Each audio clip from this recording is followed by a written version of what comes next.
Hey everybody, what is going on? I hope you guys are all doing well, and welcome to another tutorial video. In this video, I'll be explaining to you guys how you can tag places in Google Maps. So let's get right into it. Now, to make tabs in Google Maps or tags of locations, what you're going to need to do is, of course, you're going to need to find the location you want to tag. So, for example, let's say I want to tag my home. There is one specific method of doing that.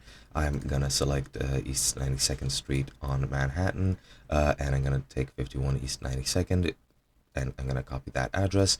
Then I'm going to go over into the menu, go into your data and maps. That's going to open up this window where you can set your either home or work addresses, open up whichever address you want to change, enter it here, click save, and now that address is yours and it's tagged as home. I'll just remove it because that's not actually my address, but it is one way of tagging things on Google Maps. Other than that, you can also make tags by, again, finding the location, right-clicking on the location, and then you can set either add a missing place or add your business, and that is going to allow you to add any custom location, which will be tagged not only for yourself, but for others as well on Google Maps, and anybody will be able to search for it and look it up.